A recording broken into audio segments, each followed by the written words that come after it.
Here, kitty, kitty, kitty, kitty, kitty, kitty. Here, kitty, kitty, kitty. Come on.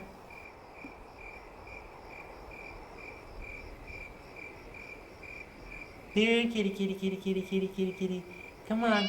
Here, kitty, kitty, kitty, kitty, kitty, kitty. Come on, let's go in the safety egg. It'll be fun.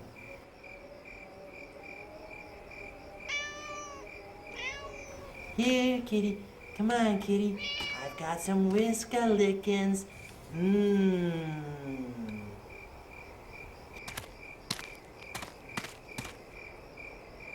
Here, kitty, kitty, kitty.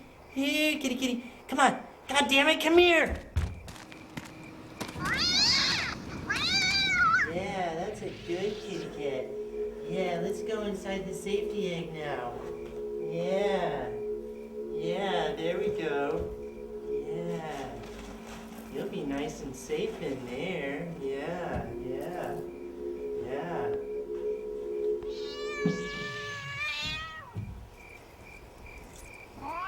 Oh, come on, don't cry.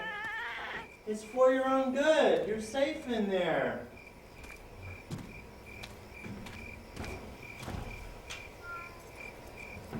When you're older, you'll understand. Yeah, I'll get a good fire going, and I'll be as toasty and safe as you.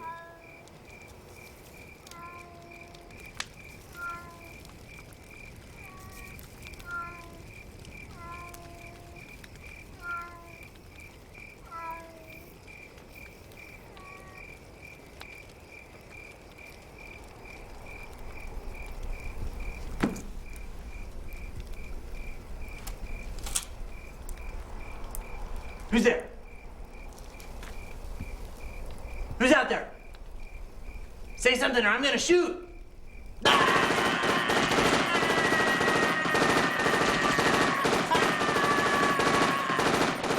Oh, it's just you. I am so sorry. I thought you were an intruder. Here, sit down, warm yourself by the fire. Put this away. Yeah, you know, I'm just here guarding a little one until dawn breaks. Don't mind him. He doesn't know it's for his own good. It's not safe for him to be out at night. There's too many predators.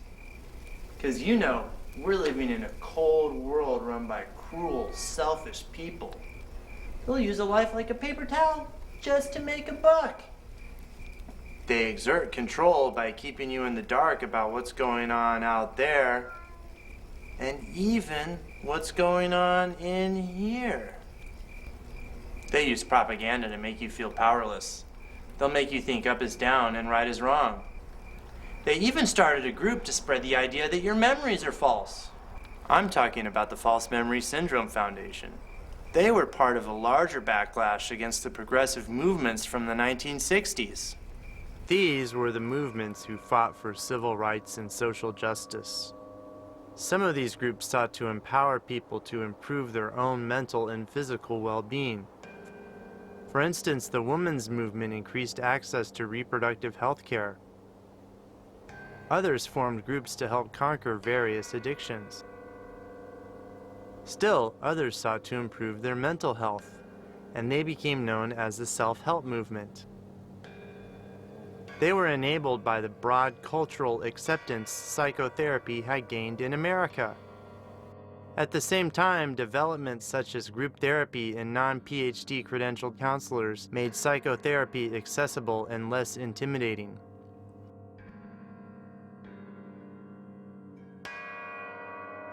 In this climate, average Americans began to discuss trauma they had suffered as children. In our society at large, there also was increased sensitivity to the rights of its most vulnerable members. It became apparent that child abuse was a widespread problem with devastating effects on the mental health of its adult survivors.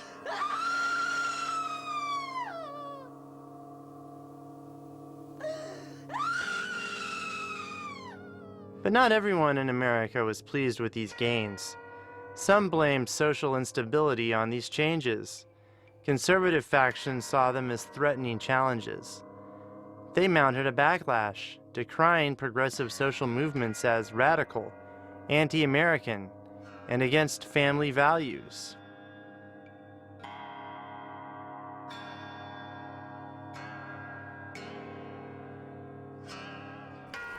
In regards to the self-help movement, the status quo had various objections.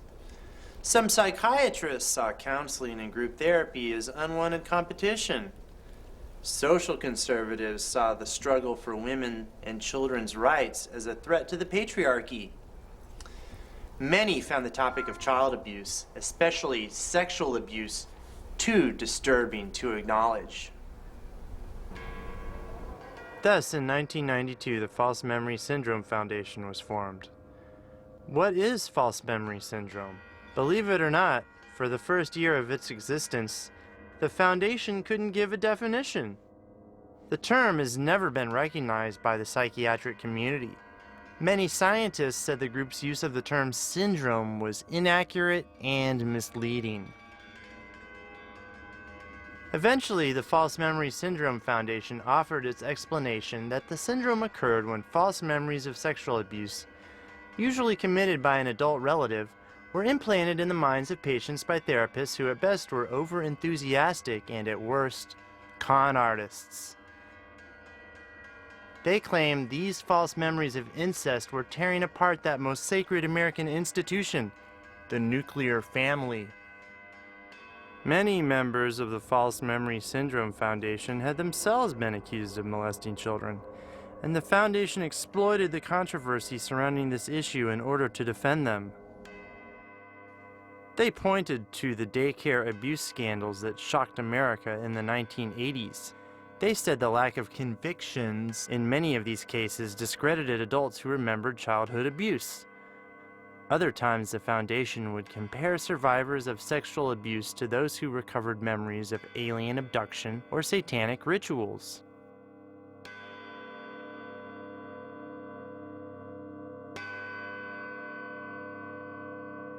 Not content to just muddy the debate over child sexual abuse, the False Memory Syndrome Foundation also tried to silence it. They ridiculed survivors who spoke out. They threatened their critics with lawsuits. They tried to intimidate media outlets from presenting views opposed to their own. They even advocated picketing offices of therapists who treated abuse survivors. The False Memory Syndrome Foundation used these tactics to spread the bizarre belief that repression of traumatic events, including sexual abuse, almost never happens. This view is not based on scientific evidence, and in fact was contradicted by numerous studies. The diagnostic manual used by mental health professionals, DSM-4, recognizes memory problems to be a common feature of 5 post-traumatic conditions, post-traumatic stress disorder being the most well-known. In other words, it's proven that people repress traumatic events.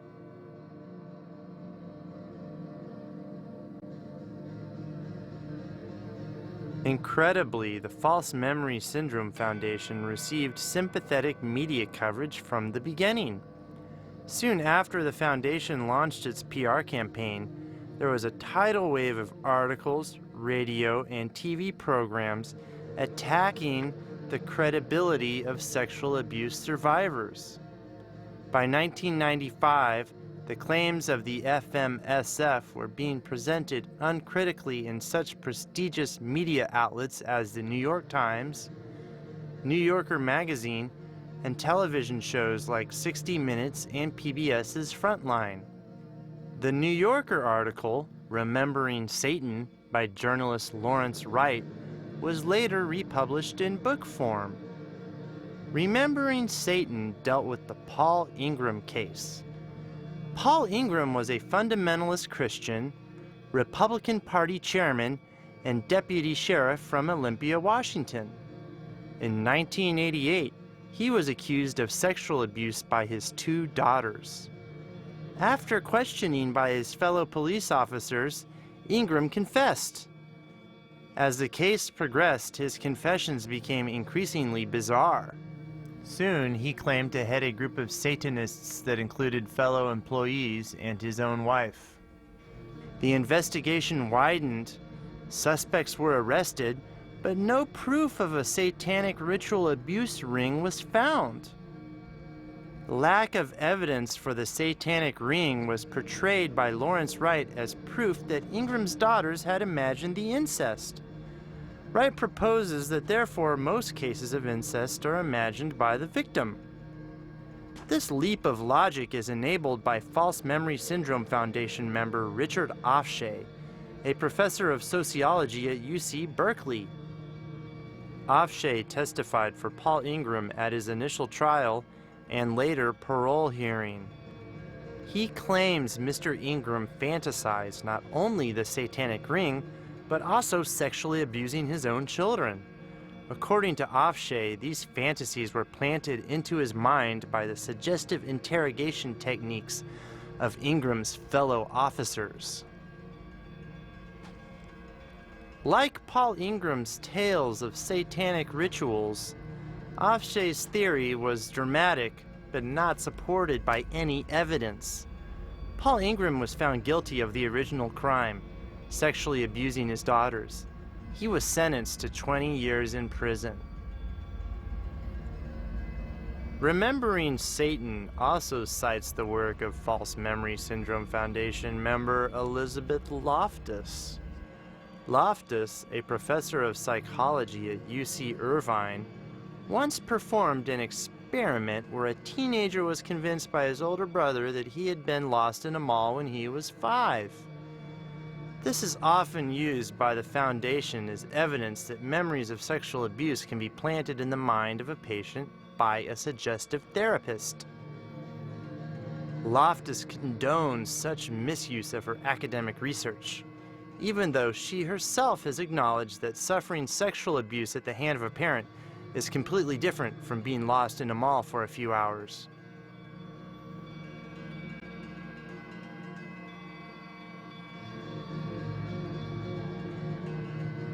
I'm scared, but Mom and Dad will come back for me. Besides, this isn't really happening. It's just a science experiment. I'll wait in the bathroom. It'll be safe in here.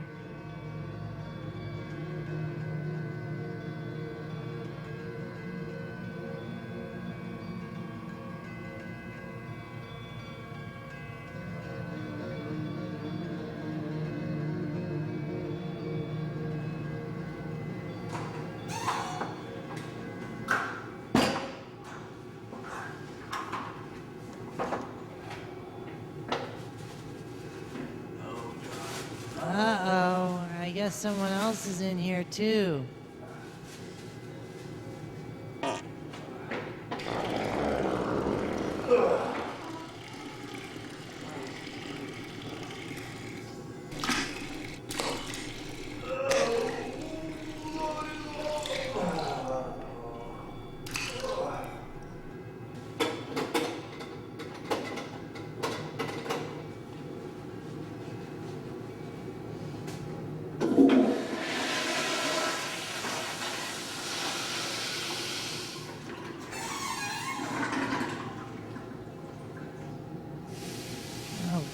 God, it smells so bad.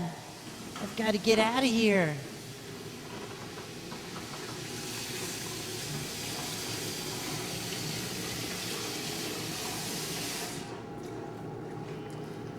Elizabeth Loftus, in addition to her academic career, she also moonlights as a paid witness to the defense. Here's a book she wrote about it.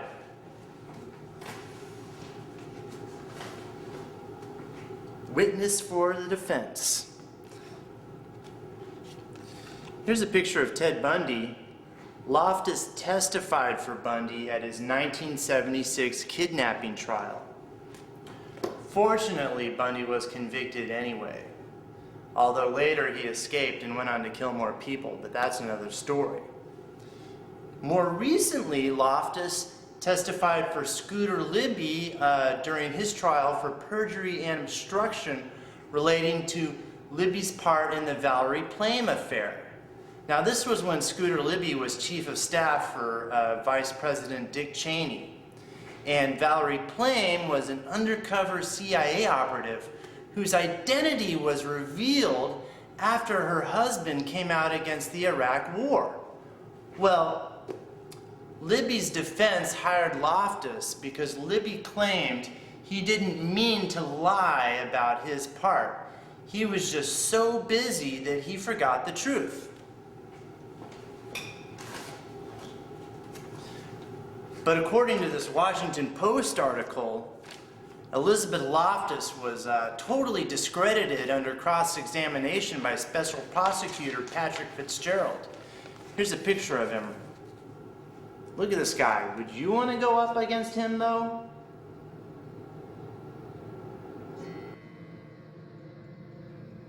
A False Memory Syndrome Foundation member you might already know of is James, the Amazing Randy. For most of his career, Randy was a successful stage magician. He was even part of Alice Cooper's stage show during the height of that band's popularity. Here's Randy in a 1973 concert film. Randy is best known as a challenger of claims of the paranormal or supernatural.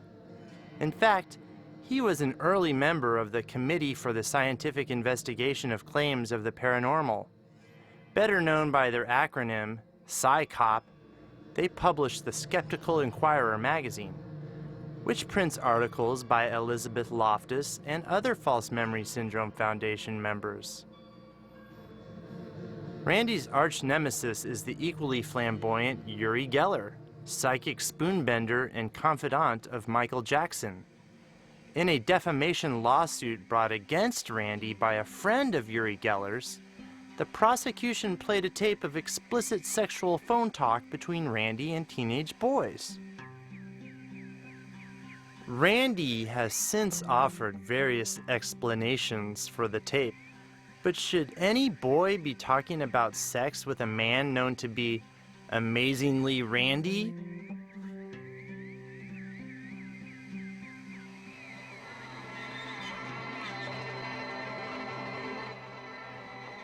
Another False Memory Syndrome Foundation member was the late Dr. Martin Orne. Dr. Orne was a professor of psychiatry at the same university where FMSF co-founder Peter Fried teaches mathematics. Dr. Orne also conducted research for the U.S. military. Most of this work was done in the field of mind control for the CIA's notorious MKUltra project. Under MKUltra, Dr. Orne conducted some of the first experiments on people using psychoactive drugs like LSD. Dr. Orne used his expertise in hypnosis to research the possibility of programming a subject to work as a double agent, or even an assassin. This research inspired Richard Condon's novel, The Manchurian Candidate, and the 2 Hollywood films based on it. Dr. Orne drew on this expertise when he served as a witness for Patty Hearst during her trial for crimes she committed as Tanya. Tanya was the name Hearst assumed after she was kidnapped in 1974 by the guerrilla warfare group the Symbionese Liberation Army. Another expert on brainwashing who testified at Mrs. Hearst's trial was Margaret Singer. Decades later, Dr. Singer joined Dr. Orne on the board of the False Memory Syndrome Foundation.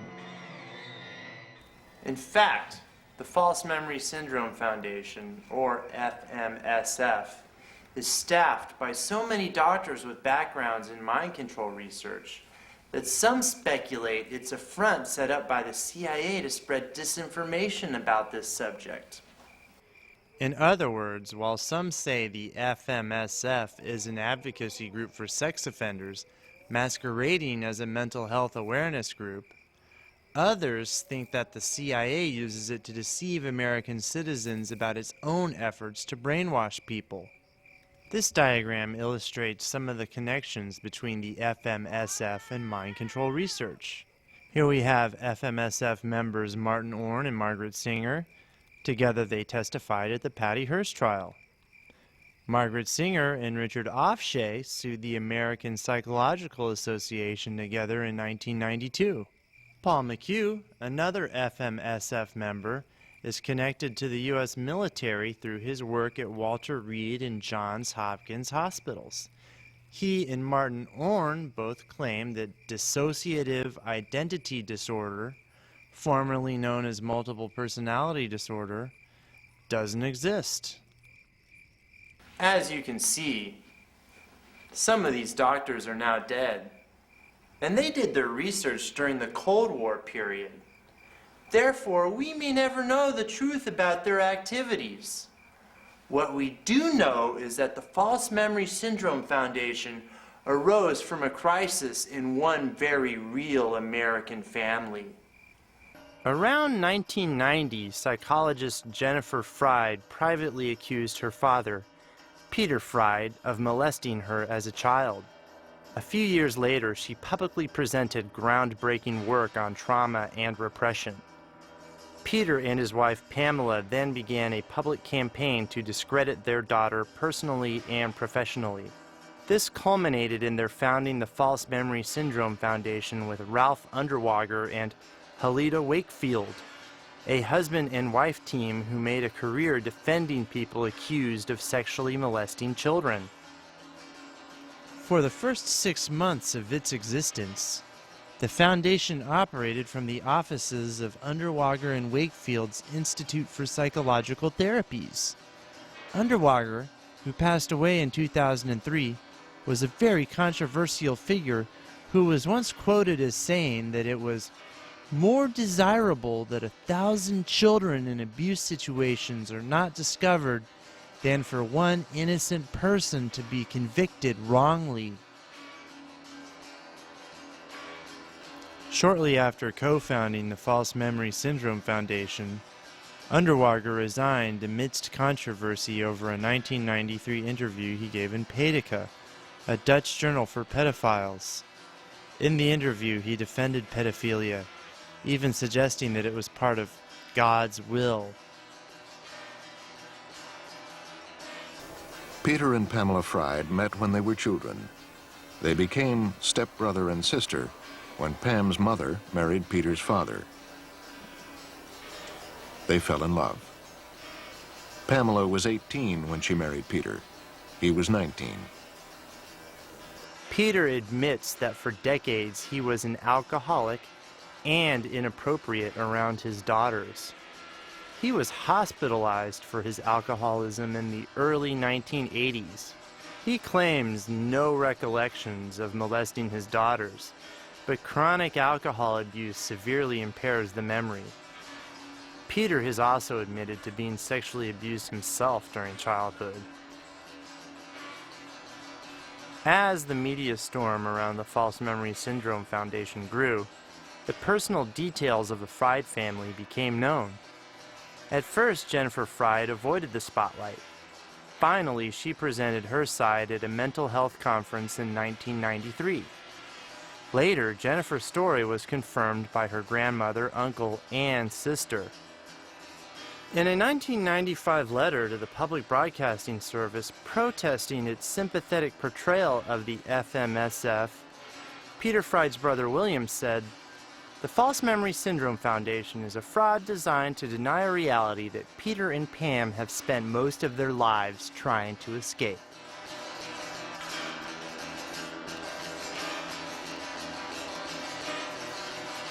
None of this kept Pulitzer Prize-winning author Larry Wright from promoting the False Memory Syndrome Foundation's agenda in Remembering Satan. Wright's best-selling book is The Looming Tower, Al-Qaeda and the Road to 9/11. This book novelizes parts of the official explanation for the September 11th attacks, as reported by the 9/11 Commission and the Bush administration.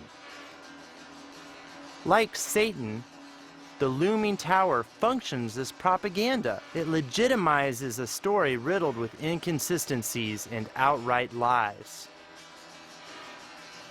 These days, national trauma seems to have replaced personal trauma. The debate over repressed memory has faded from our cultural consciousness. The False Memory Syndrome Foundation maintains a website and electronic newsletter, but it has become a historical footnote. At the same time, their books remain in print, and some of their disinformation has become conventional wisdom.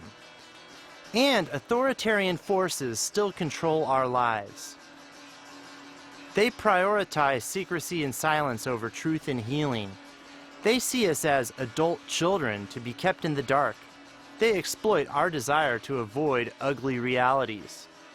After all, who wants to accept the idea that incest is a widespread problem or that governments would lie to its own citizens?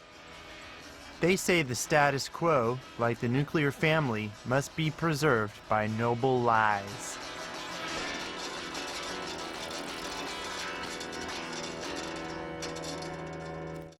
Like a perpetrator, they won't admit to past crimes. Instead, they urge us to forget about it. Get on with our lives. Get over it. They minimize their wrongdoing and belittle our suffering, just like an abusive parent, or spouse, or boyfriend, or girlfriend, or coach, or boss.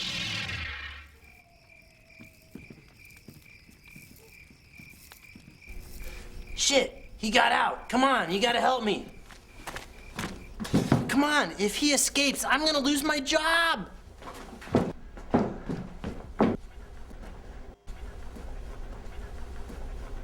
Here, come on, kitty kitty. Come on.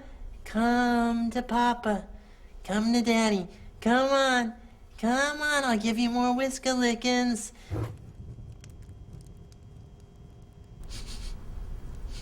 Is something burning? Whoa! My ass is on fire! Ah, my ass is on fire! Somebody do something! My ass is on fire! My ass is on fire! Oh! Put it out! Put it out! Put it